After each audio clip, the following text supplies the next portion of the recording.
الحمد لأهله والصلاة على أهلها.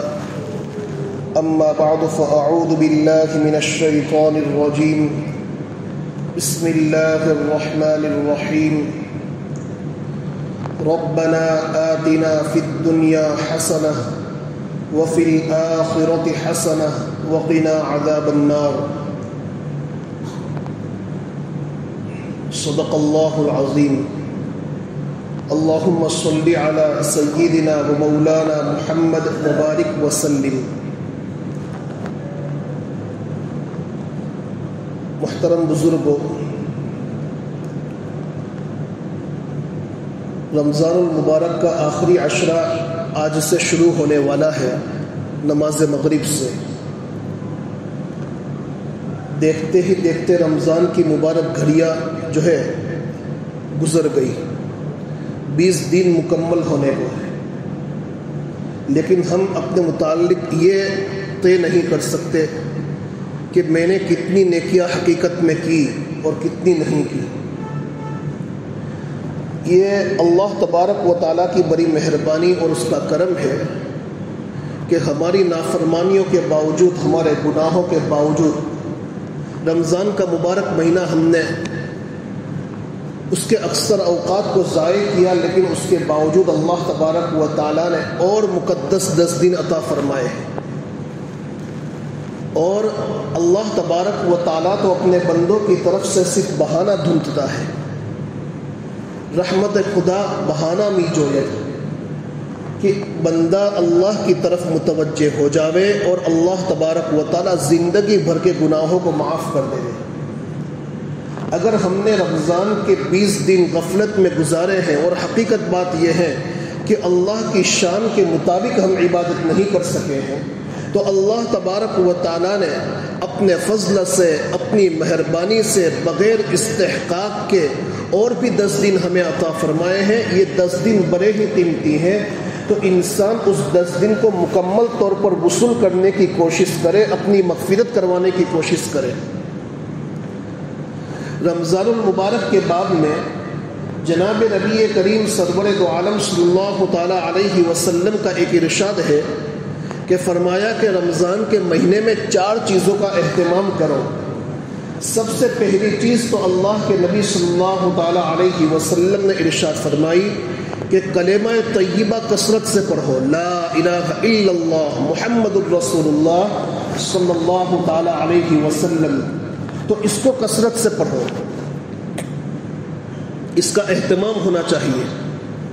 اور دوسرے نمبر پر اللہ کے نبی علیہ الصلوۃ والسلام نے ارشاد فرمایا کہ اللہ کے حضور میں مغفرت طلب کرو، اپنے گناہوں کی معافی مانگو، توبہ کرو، سچی پکی توبہ، کہ اس مہینے کے اندر انسان کی اللہ کے حضور میں مغفرت ہو جائے.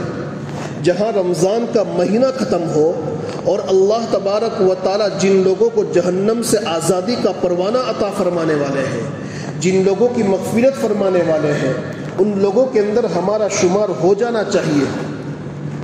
اور تیسری چیز یہ ہے کہ اللہ تبارک و تعالیٰ کے حضور میں جنت کو طلب کرو.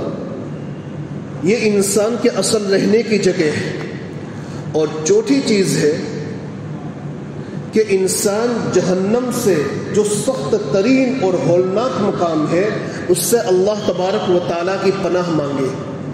اللہ کے نبی صلی اللہ تعالیٰ علیہ وسلم نے چونکہ معراج کے موقع پر جنت کی بھی سیر فرمائی، جہنم کی بھی سیر فرمائی، اور وہاں کی ہولناکیوں کو اور وہاں کی شدت کو اللہ کے نبی علیہ الصلوۃ والسلام نے اپنی آنکھوں سے معائنہ فرمایا، اپنی آنکھوں سے دیکھا. اسی لیے اللہ کے نبی صلی اللہ تعالیٰ علیہ وسلم سے بڑھ کر جہنم کی آگ، جہنم کی تیزی، جہنم کی شدت اور جہنم کی ہولناکیوں سے اور کوئی اللہ کے نبی سے بڑھ کر دنیا میں ڈرانے والا نہیں ہے. اسی لیے اللہ کے نبی صلی اللہ تعالیٰ علیہ وسلم نے جہنم کی تفصیلات بیان فرمائی، جہنم کی گہرائی کو بیان فرمایا، جہنم کی شدت کو بیان فرمایا، جہنم کے دروازوں کا تذکرہ فرمایا، جہنم کی آگ کا تذکرہ فرمایا، اور انسان کو ڈرایا کہ کہ انسان اس بات کی پوری فکر کرے، پوری کوشش کرے کہ کسی بھی حال میں وہ ایسے اعمال سے، ایسے کاموں سے اور ایسے افعال سے اپنا آپ کو مکمل طور پر بچا لے کہ جو انسان کو جہنم میں لے جانے کا ذریعہ بنتے ہیں۔ ایک مرتبہ جبرائیل امین اللہ کے نبی صلی اللہ تعالی علیہ وسلم کی خدمت میں آئے۔ اللہ کے نبی نے ارشاد فرمایا کہ جبرائیل جہنم کی کیفیت بتلائیے۔ تو جبرائیل امین نے بتلایا کہ اللہ تبارک و تعالیٰ نے جہنم کی آگ کو 1000 سال تک دہکایا، جلایا، تیز کیا تو وہ آگ جو ہے سرخ ہو گئی۔ پھر 1000 سال تک اس کو دہکایا، جلایا، تیز کیا تو وہ آگ جو ہے زرد ہو گئی، پیلی ہو گئی۔ پھر اس کے بعد واپس اللہ تبارک و تعالیٰ نے 1000 سال تک اس کو جلایا، دہکایا اور خوب تیز کیا تو وہ آگ جو ہے انتہائی تاریک اور کالی کلوٹی ہو چکی ہے۔ جہنم کی آگ، اس میں کوئی روشنی نہیں ہے، جہنم کی آگ ایک اندھیرا ہے، تاریکی ہے۔ اور ایک مرتبہ اللہ کے نبی صلی اللہ تعالی علیہ وسلم حضرات صحابہ کے ساتھ تشریف فرما تھے، اچانک کسی چیز کے گرنے کی آواز آئی تو اللہ کے نبی نے صحابہ سے عرض کیا کہ جانتے ہو یہ کس چیز کی آواز ہے؟ تو صحابہ نے عرض کیا اللہ و رسولہ اعلم، اللہ اور اس کے رسول ہی سب سے بہتر جانتے ہیں۔ تو اللہ کے نبی علیہ الصلوۃ والسلام نے ارشاد فرمایا کہ یہ وہ پتھر ہے جسے اللہ تبارک و تعالیٰ نے آج سے 70 سال پہلے جو ہے جہنم کے اندر جھونکا تھا، آج اس کی گہرائی میں جو ہے جا کر گرا ہے۔ آپ اندازہ لگائیے کہ جہنم کی گہرائی کتنی بڑی ہے۔ یہ ہے اللہ کے نبی علیہ الصلوۃ والسلام ہمیں اس سے مکمل طور پر ڈرا رہے ہیں، جہنم کی آگ سے بچا رہے ہیں۔ اللہ کے نبی علیہ الصلوۃ والسلام ارشاد فرماتے ہیں، حدیث شریف کے اندر ہے کہ میں تمہیں جہنم کی آگ سے بچاتا ہوں اور پکڑ پکڑ کر کھینچ کر بچاتا ہوں، لیکن تم ہو کہ میرے ہاتھوں سے جو ہے اپنی جان چھڑا کر جہنم کی طرف بھاگتے ہو۔ اور اس کا مطلب یہ ہے، جہنم کی طرف بھاگنے کا مطلب یہ ہے کہ جہنم کی آگ سے بچانے کا مطلب یہ ہے کہ اللہ کے نبی صلی اللہ تعالی علیہ وسلم نے ہم کو سارے راستے بتلا دیے کہ یہ کام کرو گے تو گناہ ہوگا، یہ کام کرو گے تو نافرمانی ہوگی، اللہ تبارک و تعالیٰ کی جہنم میں جانا پڑے گا۔ ان ساری چیزوں کو اللہ کے نبی علیہ الصلوۃ والسلام نے کھول کر بتلا دیا جو اللہ کی ناراضگی کو اتارنے والی ہے، جو اللہ تبارک و تعالیٰ کی لعنت کو اتارنے والی ہے۔ ان چیزوں کو اللہ کے نبی نے ہمارے سامنے کھول کر واضح کر دیا ہے، لیکن اس کے باوجود ہم جانتے ہیں کہ یہ گناہ ہے، نافرمانی ہے، پھر بھی اس کی طرف جا رہے ہیں۔ یہ ہے اللہ کے نبی کا فرمان کہ میں جہنم کی آگ سے، دوزخ کی آگ سے بچانے کی فکر کرتا ہوں اور وہ جو ہے پیچھا چھڑا کر اس کی طرف جا رہے ہیں۔ بڑی سخت ترین آگ ہے۔ اللہ کے نبی صلی اللہ تعالی علیہ وسلم نے اس سے پناہ کی تلقین فرمائی۔ اللہ تبارک و تعالیٰ نے آیت کریمہ نازل فرمائی اور ہمیں تعلیم دی کہ ربنا آتنا فی الدنیا حسنہ وفی الآخرۃ حسنہ وقنا عذاب النار، کہ اللہ کے پاس مانگو کہ اللہ تعالیٰ جہنم کے آگ سے ہمیں بچاوے۔ اللہ کے نبی نے دعا تلقین فرمائی، اللہم انی اسألک رضاک والجنہ ونعوذ بک من النار، کہ یا اللہ میں جہنم کی آگ سے تیری پناہ چاہتا ہوں۔ بڑی سخت ترین چیز ہے۔ آپ جہنم کی ہولناکی کا اندازہ ایک روایت میں آپ کے سامنے ذکر کرتا ہوں، آپ اس سے لگا سکتے ہیں کہ ایک مرتبہ اللہ تبارک و تعالیٰ نے جبرائیل امین سے یہ کہا کہ جاؤ دنیا میں آدم کے لیے، انسانوں کے لیے جو ہے کچھ جہنم سے آگ لے کر آؤ تاکہ وہ اس کے ذریعے سے اپنا کھانا وغیرہ بناوے۔ دنیا کے اندر آگ نہیں تھی، یہ جو آگ دنیا کے اندر ہے یہ جہنم سے لائی گئی ہے، اور یہ کہا جاتا ہے کہ جہنم کی آگ دنیا کی آگ سے 70 گنا زیادہ گرم ہے۔ ہم میں سے کوئی انسان دنیا کی آگ کے اندر 1 سیکنڈ کے لیے انگلی ڈالنے کی ہمت نہیں کرتا۔ آپ اندازہ لگائیے کہ جو آگ دنیا کی آگ سے 70 گنا زیادہ گرم ہے، اس کی تپش کا، اس کی شدت کا عالم کیا ہوگا۔ تو اللہ کے نبی علیہ الصلوۃ والسلام ارشاد فرماتے ہیں کہ اللہ نے جبرائیل امین سے فرمایا کہ چونکہ دنیا کے اندر آگ نہیں تھی، تو ان سے کہا کہ جاؤ جہنم سے جو ہے تھوڑی آگ آدم کے لیے, انسانوں کے لیے لے کر آؤ.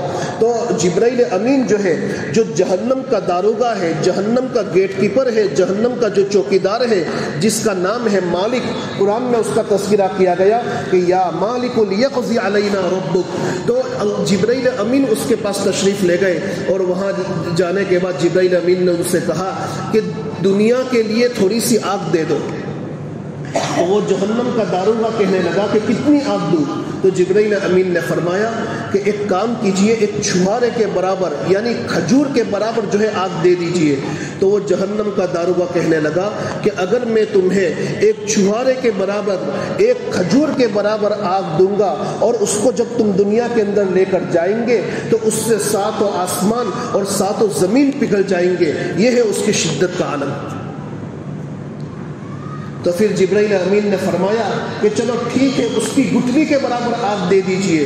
تو جہنم کے داروغے نے کہا کہ اگر آپ اس کی گٹھلی کے برابر آگ جو ہے دنیا کے اندر لے کر جائیں گے تو اس زمین پر کبھی بارش کا ایک قطرہ نہیں ٹپکے گا, اور اس زمین کے اندر ایک سبزہ قیامت تک نہیں اگے گا. اتنی شدت ہے.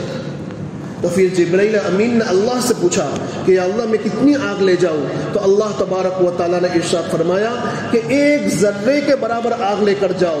جبرائیل امین نے جو ہے جہنم سے 1 ذرے کے برابر آگ لی, اور اتنا ہی نہیں, 1 ذرے کے برابر آگ لینے کے بعد اس کو نہر کے اندر, پانی کے اندر 70 مرتبہ غوطہ دیا, اس کو بجھایا.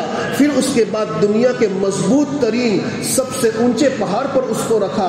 لیکن اس کے باوجود اس کی شدت کا عالم یہ تھا کہ جس کو 70 مرتبہ بجھایا گیا تھا, 70 مرتبہ غوطہ دیا گیا تھا, بڑا مضبوط اور اونچا پہاڑ جو ہے اس کی شدت کی بنیاد پر بالکل پگھل گیا, اور اس کا جتنا دھواں تھا وہ سارا کا سارا دھواں پتھروں کے اندر اور لوہے کے اندر جو ہے جذب ہو گیا. پھر اس کے بعد اس ذرے کو واپس جہنم کے اندر پہنچا دیا گیا. اور آج دنیا کے اندر جو ہم آگ جلاتے ہیں یہ صرف اس دھوئیں کا اثر ہے. آپ اندازہ لگائیے کہ صرف جہنم کا دھواں اتنا تیز ہے, دنیا کے اندر جو آگ ہے یہ جہنم کے دھوئیں کا اثر ہے. اس کے اندر اتنی شدت ہے کہ ہم 1 سیکنڈ کے لیے اس آگ کے اندر انگلی نہیں ڈال سکتے. تو پھر میرے بھائیوں, جہنم کی آگ کا عالم کیا ہوگا؟ اللہ نہ کرے, اللہ نہ کرے کہ کہیں ہمارا جہنم میں جانے کا فیصلہ ہو گیا تو اس وقت تک کیا معاملہ ہوگا. ذرا تصور تو کیجئے. ایک بزرگ فرماتے تھے کہ جب کافر کا جنازہ سامنے سے نکل رہا ہو تو ذرا یہ تصور کرو کہ یہ بھی دنیا کے اندر آیا تھا, بڑی صلاحیتیں اس کے پاس تھی, اللہ کی قدرت کی نشانیاں اس کے آنکھوں کے سامنے تھی, لیکن اللہ کی نعمتوں کو زندگی بھر استعمال کرنے کے بعد کفر پر وہ مرا. پتہ نہیں جہنم کے اندر اس کا کیا عالم ہوگا. یا ایھا الذین آمنوا قوا انفسکم واہلیکم نارا. اللہ تبارک و تعالی فرماتے ہیں کہ اپنے آپ کو اور اپنے اہل و عیال کو جہنم کی آگ سے بچاؤ. بڑی سخت ترین چیز ہے وہ.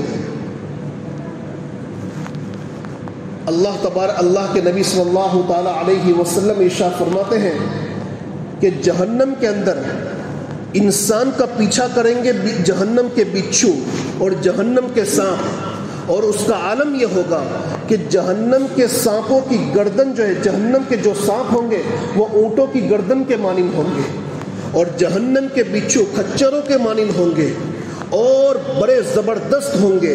وہ انسانوں کا پیچھا کریں گے, وہ انسانوں کا پیچھا کریں گے, اور انسان جو ہے آگے آگے بھاگے گا حتیٰ کہ وہ انسانوں کو پکڑیں گے اور انسان کی پیشانی کے بالوں سے دستہ شروع کریں گے, پاؤں تک جو ہے دستے چلے جائیں گے.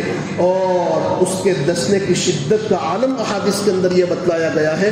اللہ کے نبی فرماتے ہیں کہ 1 مرتبہ دسنے کی بنیاد پر 40 سال تک اس کا اثر محسوس ہوگا.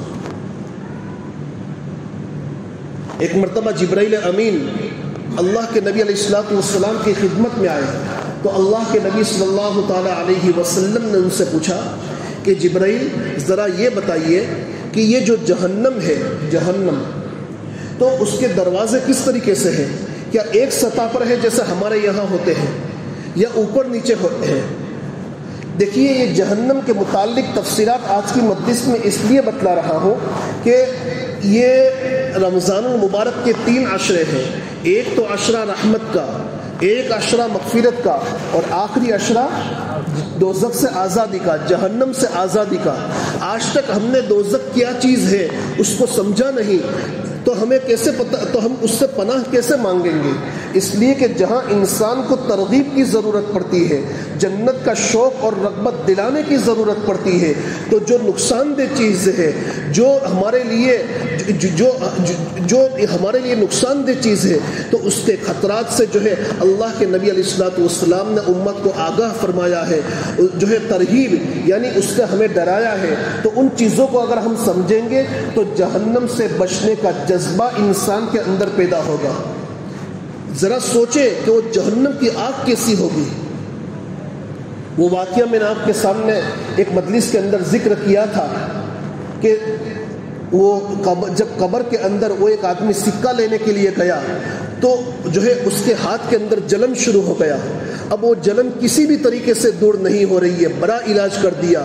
اخیر میں شاہ عبدالعزیز محدث دہلوی رحمۃ اللہ تعالی علیہ کے پاس گیا اور اس کے سامنے جب تو اس کے سامنے سارا واقعہ ذکر کیا تو حضرت نے فرمایا کہ یہ تو اس جہاں کی آگ کا اثر نہیں ہے، یہ تو اس جہاں کی آگ کا اثر ہے، دنیا کی کوئی طاقت اس آگ کو ختم نہیں کر سکتی۔ وہ رونے لگا، اپنے گناہوں پر شرمندگی کا اظہار کرنے لگا، لیکن اس کے گناہوں کی بنیاد پر جو شرمندگی کا اظہار اس نے کیا اور ندامت کے آنسو اس کی آنکھوں سے جو نکلنے لگے، حضرت نے فرمایا کہ اسی آنسو کو اپنے ہاتھوں پر پوچھ لو، ہو سکتا ہے کہ وہ جلن دور ہو جاوے۔ اس نے ان آنسوؤں کو اپنے ہاتھوں پر پوچھ لیا تو جو ہے وہ جلن دور ہو گئی۔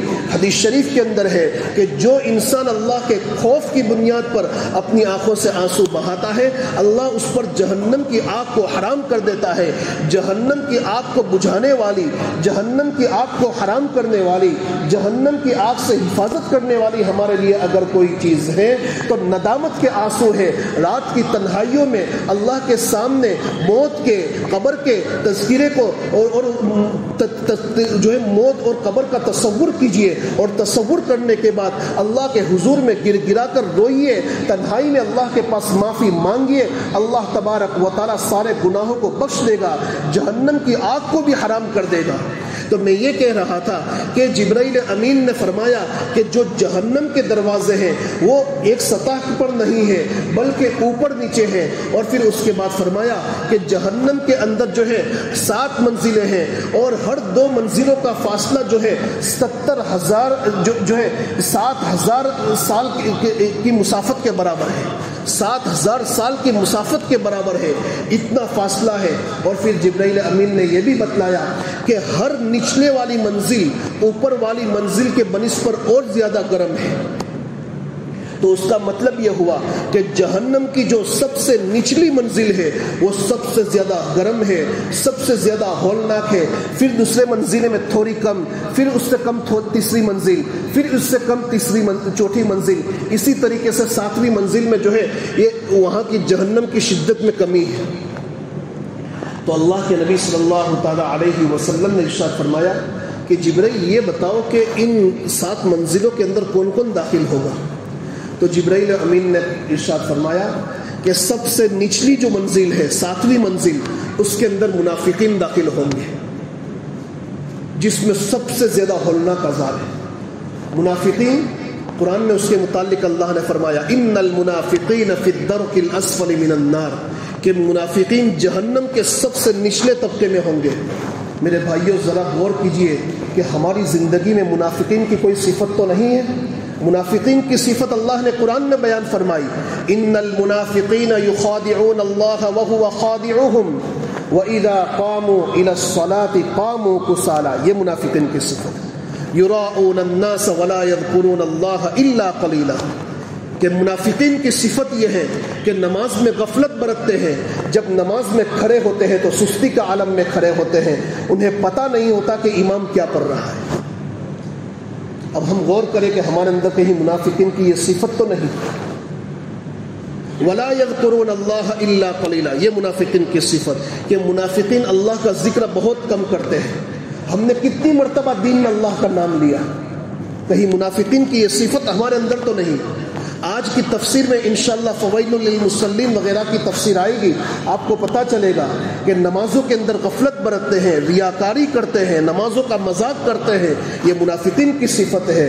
یہاں تراویح کھڑی ہو جاتی ہے، بہت سے نوجوان رکوع کے انتظار میں بیٹھے رہتے ہیں، یہ صرف نماز کے ساتھ نہیں، امام کے ساتھ نہیں، یہ قرآن کے ساتھ، اللہ کے ساتھ مذاق ہے۔ میرے بھائیوں، کہیں ایسا نہ ہو کہ دنیا والوں کی فہرست میں ہمارا نام مسلمان ہو، لیکن اللہ کے لسٹ میں منافقین کی جو ہے، اللہ تبارک و تعالیٰ کی فہرست میں جو ہمارا نام جو ہے منافقین کے اندر لکھا جا چکا۔ ان المنافقین فی الدرک الاسفل من النار، منافقین جہنم کے سب سے ہولناک، سب سے بھیانک نچلے طبقے کے اندر ہوں گے۔ تو اس سے اپنے آپ کو بچانے کی ضرورت ہے۔ دوسرے طبقے میں جو ہے مشرکین ہوں گے، تیسرے طبقے کے اندر صابی، یہ بھی ایک جو ہے یہ ایک فرقہ ہے، وہ لوگ ہوں گے۔ چوتھے طبقے کے اندر جو ہے مجوسی لوگ ہوں گے جو آگ کو پوجتے ہیں، اور پانچویں طبقے کے اندر یہودی، چھٹے طبقے کے اندر نصارہ۔ 6 طبقات کا ذکر کرنے کے بعد جبرائیل امین خاموش ہو گئے، تو اللہ کے نبی نے فرمایا جبرائیل 7ویں درجے میں کون ہے بولو؟ تو جبرائیل امین خاموش رہے، وہ جانتے تھے کہ اللہ کے نبی علیہ الصلوۃ والسلام جو ہے نرم مزاج سے برداشت نہیں کر پائیں گے۔ جب اللہ کے نبی علیہ الصلوۃ والسلام نے اصرار فرمایا کہ جبرائیل کیوں خاموش ہو گئے بولو، تو جبرائیل امین نے ارشاد فرمایا کہ 7ویں طبقے میں آپ کی امت کے وہ گنہگار ہوں گے کہ جنہوں نے دنیا کے اندر اللہ کی نافرمانی اور گناہوں کے بازار گرم کیے، لیکن بغیر توبہ کے وہ مر گئے۔ جیسے ہی اللہ کے نبی علیہ الصلوۃ والسلام نے یہ سنا، اللہ کے نبی اسی وقت بے ہوش ہو کر گر گئے۔ جب ہوش میں آئے تو جبرائیل امین سے کہنے لگے کہ جبرائیل تم نے تو میری مصیبت بڑھا دی، اللہ کیا اس طبقے میں میرے امتی داخل ہوں گے؟ جبرائیل امین نے فرمایا کہ ہاں تمہارے امتی داخل ہوں گے جو بغیر توبہ کے مر گئے۔ اللہ کے نبی کی آنکھوں سے آنسو جاری ہو گئے۔ میرے بھائیوں، اللہ کے نبی کو ہمارے ساتھ کتنی محبت ہے۔ کل میدان قیامت جب قائم ہوگا تو سارے نبی جو ہے اس وقت جو ہے نفسی نفسی پکار رہے ہوں گے، لیکن اللہ کے نبی کی زبان پر ایک جملہ جاری ہوگا، امتی امتی۔ یا اللہ میری امت کا کیا ہوگا، میری امت کا کیا ہوگا؟ میرے بھائیوں، جو نبی ہمارے لیے دنیا کے اندر بھوکا رہا، پیاسا رہا، پیٹ پر پتھر باندھے، حدیث شریف کے اندر ہے کہ ہمارے اعمال جمعرات کی شام میں ان کے دربار میں پیش کیے جاتے ہیں۔ ہماری یہ نافرمانیاں، نمازوں کے ساتھ مذاق، قرآن کے ساتھ مذاق، اللہ کے ساتھ مذاق میرے نبی کے دربار میں پہنچتا ہوگا، میرے نبی کیا کہتے ہوں گے؟ میرے نبی کیا کہتے ہوں گے کہ جس امت کے لیے میرے اپنا خون بہایا، پیٹ پر پتھر باندھے، 2 مہینے تک میرے پیٹ میں، میرے گھر میں چولہا نہیں جلا، یہ اعمال میری امت کے، یہ اعمال میری امت کے۔ میرے بھائیوں، آپ سے گزارش کرتا ہوں، ریکویسٹ کرتا ہوں کہ سچی پکی توبہ کر لو۔ یہ اللہ نے مبارک لمحے دیے ہیں ہم کو، یہ اللہ نے مبارک لمحے اسی واسطے دیے ہیں، ہمارے گناہ، ہماری نافرمانی کے باوجود، یہ